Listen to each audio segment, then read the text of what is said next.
Hello, আমার স্নেহের ছাত্রছাত্রীবৃন্দ, আজকে আমরা কবি জীবনানন্দ দাশের লেখা আকাশে সাতটি তারা কবিতাটি সম্বন্ধে সংক্ষেপে আলোচনা করতে চলেছি।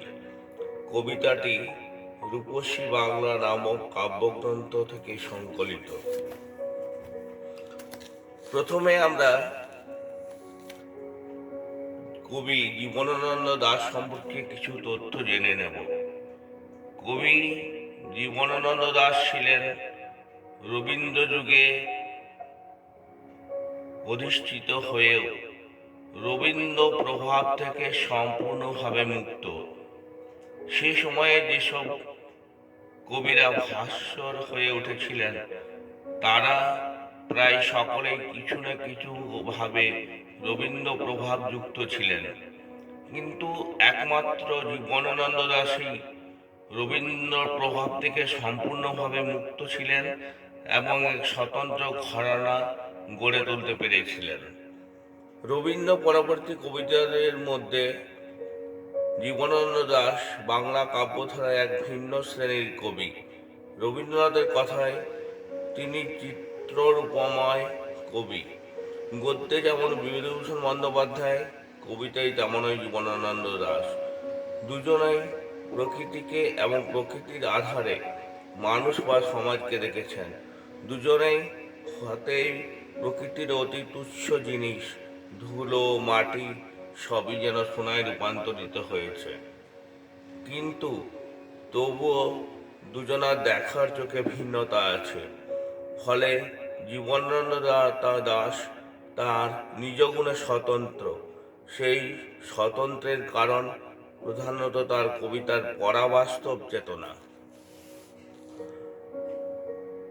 এবার আমরা কবির জন্ম কথা সম্বন্ধে জানব।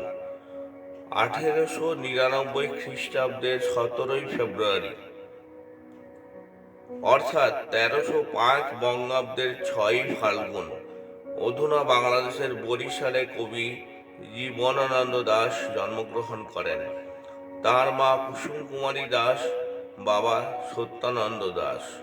মা কুসুম কুমারী ছিলেন সে সময়ের একজন বিখ্যাত কবি। বাবা ছিলেন শিক্ষক এবং ব্রহ্মবাদী পত্রিকার প্রতিষ্ঠাতা সম্পাদক। সাহিত্য সাধনা: জীবনানন্দ দাশ গদ্য পদ্য মিলিয়ে একাধিক গ্রন্থ লিখেছেন। তার কবিতা গ্রন্থগুলির মধ্যে উল্লেখযোগ্য কয়েকটি গ্রন্থ হল ঝরা পালক 1928 খ্রিস্টাব্দে লিখিত, ধূসর পাণ্ডুলিপি 1936, বনলতা সেন 1942। বনলতা সেন কাব্যগ্রন্থটির সব থেকে উৎকৃষ্টতর কাব্যগ্রন্থ এবং বনলতা সেন যে কবিতাটি আছে সেটি কবিকে এক স্বতন্ত্র মাত্রা এনে দিয়েছিল সেই সময়, এবং এখনো বনলতা সেন কবিতাটি আমাদের সকলের অন্যতম একটি প্রিয় কবিতা। জীবনানন্দ দাশের খ্রিস্ট কবিতা 1954, রূপসী বাংলা 1957, বেলা অবেলা কালবেলা 1961 ইত্যাদি। কবি কিছু উপন্যাস ছোট গল্প লিখেছেন। তার মধ্যে উল্লেখযোগ্য উপন্যাসগুলি হল সুতীর্থ, মাল্যবান, জলপাইহাটি, কারু বাসনা, জীবন প্রণালী প্রভৃতি। কবিতার কথা 1956 নামে তার একটি প্রবন্ধ সংকলন প্রকাশিত হয়। আমরা তো উৎস আগে জেনে নিয়েছি। উৎস হচ্ছে কবিতাটির পশ্চিম বাংলা কাব্যগ্রন্থের থেকে নেওয়া হয়েছে কবিতাটি। এটি কাব্যের 7ম কবিতা। কবিতাটির প্রথম পংক্তির প্রারম্ভিক কিছু শব্দ নিয়ে সাংকলিক গণেরা শীর্ষনাম দিয়েছেন।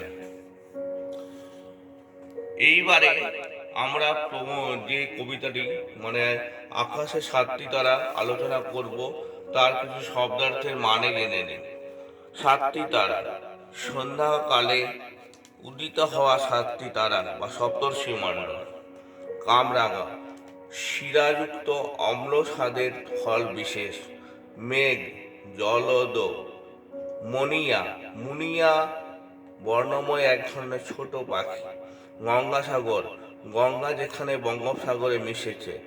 ঢেউ, তরঙ্গ বা লহরী। নীল সন্ধ্যা, গাঢ় সন্ধ্যা। কেশবতী, যে নারীর মাথায় অনেক লম্বা চুল আছে। হিজল, এক ধরনের গাছ। স্নিগ্ধ, নরম, মিষ্টি। কলমি, লতানো ছোট ছোট পাতাযুক্ত এক ধরনের শাক।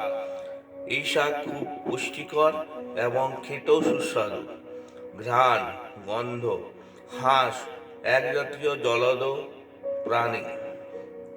চাঁদা, চাঁদের আকৃতির এক ছোট মাছ।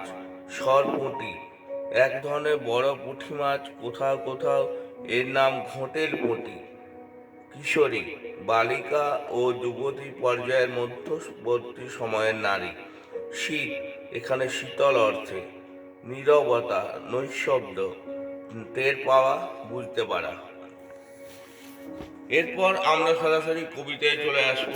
কবিতাটি যতদূর সম্ভব বিশ্লেষণ করার চেষ্টা করব এবং তোমাদের কাছে যাতে কবিতাটি সহজবোধ্য হয় তার চেষ্টায় রত থাকব। আকাশে 7টি তারা যখন উঠেছে ফুটে, আমি এই ঘাসে বসে থাকি। কামরাঙা লাল মেঘ যেন মৃত মনিয়ার মতো গঙ্গাসাগরের ঢেউয়ে ডুবে গেছে। কবি সন্ধ্যাকালে এসে এক মাঠে বা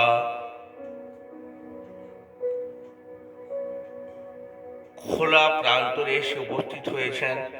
আস্তে আস্তে সন্ধ্যা নেমে আসছে।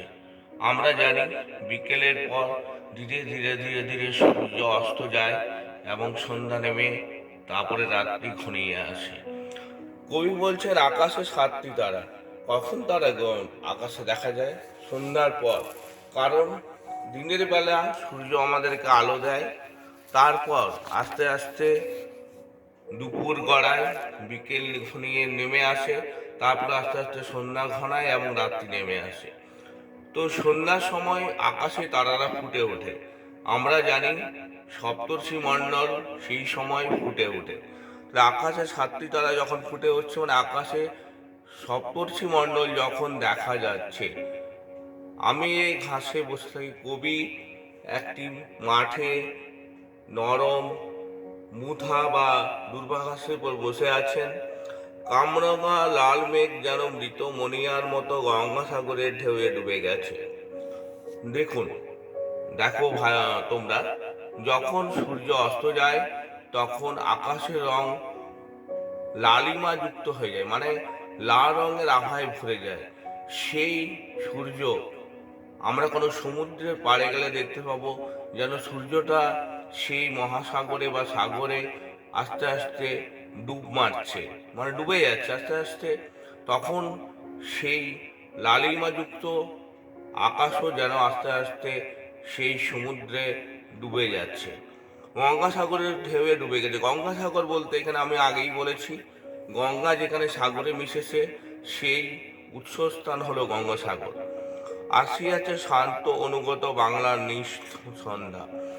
নীল সন্ধ্যা বললে গাঢ় সন্ধ্যা বলা হয়, মানে যখন আস্তে আস্তে সমস্ত সূর্যের আলো নিভে গিয়ে অন্ধকার নেমে আসছে, গাঢ় সন্ধ্যা বা গাঢ় অন্ধকার নেমে আসছে, সেই সময় সপ্তর্ষি মণ্ডল আরো উজ্জ্বলতর হয়ে আমাদের সামনে দেখা দিচ্ছে। কেশবতী কন্যা যেন এসেছে আকাশে। কবি প্রকৃতির এই ডুবে যাওয়া বা অন্ধকারে চারিদিক ছেয়ে যাওয়াকে কৈশবতী কন্যার সঙ্গে তুলনা করেছেন। একজন কন্যা বা যখন তার কেশ অর্থাৎ চুল এলিয়ে দেয়, মানে খুলে ধরে খোপা ছেড়ে, তখন যেমন চারিদিক অন্ধকারে ডুবে যায়, অর্থাৎ একটা সুন্দর কালো বাতাবরণের সৃষ্টি হয়। সে তার সঙ্গে কেশবতী কন্যার সঙ্গে কবি প্রকৃতির এই সন্ধ্যা বা অন্ধকারকে তুলনা করেছেন। আমার চোখের পরে আমার মুখের পরে চুল তার ভাসে। তাহলে কবি বলেছেন যেন সেই কেশবতী কন্যার সুন্দর চুল তার চোখের পরে, তার মুখের পরে ভেসে উঠছে। পৃথিবীর কোন পথ এ কন্যারে দেখেনি কো, দেখি নাই অত।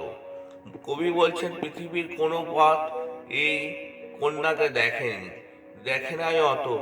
অজস্র চূড়ের চুমা হিজলে কাঠালে জামে ঝরে অবিরত। সেই কেশবতী কন্যা, সেই অন্ধকারে ছেয়ে যাওয়া প্রকৃতি, কাঁঠালে, আমে, আম গাছে, জাম গাছে, কাঁঠাল গাছে ঝরে পড়ছে অবিরত। যেন কবি কল্পনা করছেন সেই সন্ধ্যা, যে সন্ধ্যা নেমে এসেছে প্রকৃতির বুকে, সেই সন্ধ্যা নেমে আসছে প্রকৃতির বুকে, এবং প্রকৃতির আম, জাম, কাঁঠাল, হিজল এসব গাছ আছে, সবাই সেই সন্ধ্যায় স্নান করে উঠেছে। জানি না এত স্নিগ্ধ গন্ধ ছড়ের উপসী চুলের বিন্যাসে। কবি কোনোদিন জানতেই যেন পারেননি, আর প্রথম তার বোধোদয় হলো এই যে বাংলার নীল সন্ধ্যা, সেটা যেন স্নিগ্ধ গন্ধ ধরে রূপসী, মানে রূপসী নারীর মতো, যেমন চুলের একজন রূপসী নারীর লম্বা চুল যখন সে এলিয়ে দেয় তখন যেমন এক সুন্দর সৌন্দর্যের সৃষ্টি হয়, এমন যেন সন্ধ্যা নেমে আসে, সেই ধরনের একটা সন্ধ্যা প্রকৃতির বুকে নেমে আসছে। পৃথিবীর কোনো পথে নরম ধানের গন্ধ কলমির ঘ্রাণ। পৃথিবীর কোনো একটা পথে নরম ধানের গন্ধ, ধানের একটা গন্ধ আছে। যখন কচি ধান থেকে ধান পরিপক্ক হয়ে ভেসে ওঠে, তখন সেটা টিপলে এক ধরনের সাদা রঙের পদার্থ বেরিয়ে আসে, মনে হয় যেন সেটাই প্রকৃতির দুগ্ধ বা দুধ।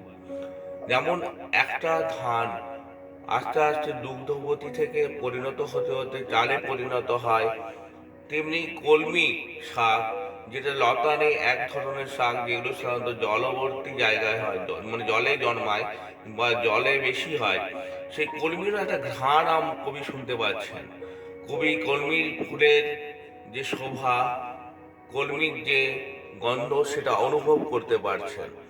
হাঁসের পালক স্বর, পুকুরের জল, চাঁদা সরপুটিদের মৃদু ঘ্রাণ। তাহলে কবি হাঁসের পালকের স্পর্শ অনুভব করছেন, স্বর, পুকুরের জল, চাঁদা সরপুটি এক ধরনের অবলুপ্ত প্রায় মাছ। চাঁদা এক ধরনের চন্দ্র আকৃতির মাছ, আমি চাঁদের আকারের মাছ বলেছি আগেই। সরপুটি এক ধরনের বিলুপ্ত প্রায় এক ধরনের ছোট পুঁটি আকারের ছোট মাছ। মৃদু ঘ্রাণ, কিশোরী চাল ধোয়া ভিজে হাত। কিশোরী, একজন কিশোরী, সে চাল ধুয়ে সেটা হাঁড়িতে দেবে, সেটা ভাত হয়ে পরিপূর্ণ হয়ে উঠবে, তারপরে সেটা আমাদের ক্ষুধা নিবৃত্তি ঘটাবে। কবি কল্পনা করেছেন একজন কিশোরী চাল ধোয়া ভিজে হাতের একটা সুন্দর গন্ধ কবির হৃদয়ে লেগে রয়েছে। শীত হাত খান, সেই হাত খান কিন্তু শীতল। কিশোরের পায়ে দলা মুথা ঘাস। মুথা ঘাস এক ধরনের নরম ঘাস। কোনো কিশোর যখন মাঠে বেরোয় বা কোনো রাখাল বালক যখন মাঠে গরু ছাগল চড়ায়, তখন তার পায়ে দলে যায় সেই মুথা ঘাস। সেই মুথা ঘাসের একটা দুর্দান্ত সুন্দর গন্ধ যেন প্রকৃতিতে ছড়িয়ে পড়ে। লাল লাল বটের ফলের ব্যথিত গন্ধের ক্লান্ত নীরবতা। কবি কল্পনা করেছেন যে বট ফল, সেটা লাল আকৃতির ছোট হয়, যেটা সাধারণত পাখিদের অন্যতম একটা প্রিয় খাদ্য। সেই লাল ফলের ব্যথিত গন্ধে সেও যেন ক্লান্ত হয়ে পড়েছে। বট ফল, সেও একটা ক্লান্ততা অনুভব করছে, এই যে সন্ধ্যার নিরাকাশ নেমে এসেছে প্রকৃতির বুকে, সেই জন্য। এরই মাঝে বাংলার প্রাণ, এরই মাঝে বাংলার প্রাণ জেগে উঠেছে। আসলে সন্ধ্যা নেমে আসা মানে সকলের বিশ্রাম নেওয়ার সময় হয়ে আসা। প্রকৃতি যেন বিশ্রাম চাইছে, সকল পশু পাখি সবাই নিজ নিজ বাসায় ফিরে এসে, কি পাখি হয়তো তার ছানাদের জন্য খাবার নিয়ে আসছে, কোনো পশু তার ছানাদের জন্য কোনো শিকার করা খাবার নিয়ে আসছে, নিয়ে সেখানে সে খাওয়া দাওয়া, বাচ্চাদের খাওয়া দাওয়া করে বিশ্রাম নেবে। তার জন্য বাংলা প্রাণ জেগে উঠছে। আকাশে সাতটি তারা যখন উঠেছে ফুটে আমি পাই টের। তখন বাংলার আকাশ কেন, পৃথিবী, গোটা পৃথিবীর যে আকাশে সপ্তর্ষি মণ্ডল, আমাদের বাংলা থেকে সপ্তর্ষি মণ্ডলকে খুব সুন্দর দেখা যায়।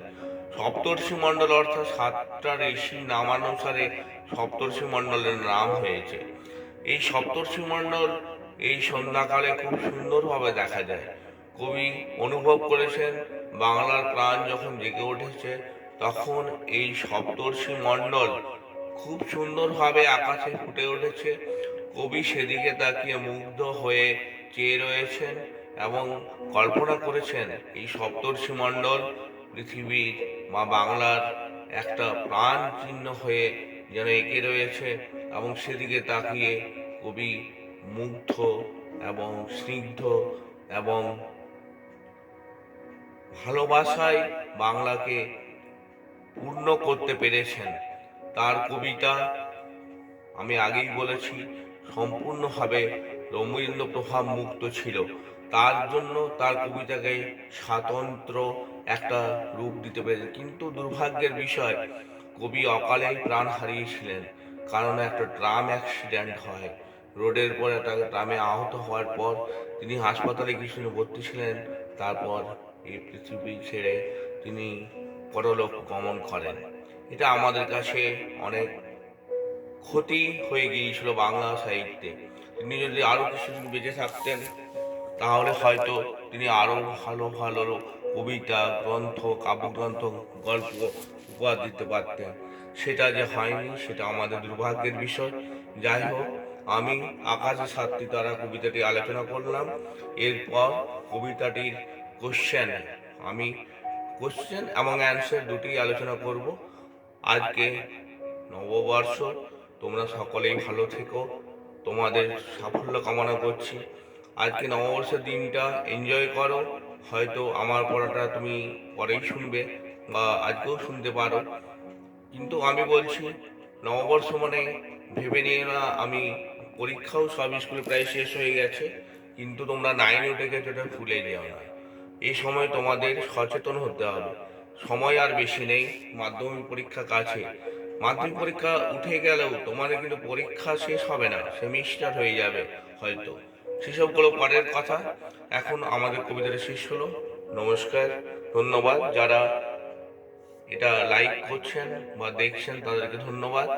আর আমি আগেই বলেছি আমার ইউটিউব চ্যানেল হলো MONORANJN মনোরঞ্জন, BENGALI বেঙ্গলি, ACADEMI একাডেমি, মনোরঞ্জন বাংলা একাডেমি। সেখানে গিয়ে তোমরা আমার আরো অনেক কিছু কবিতা, গল্প, বিশ্লেষণ দেখতে পাবে।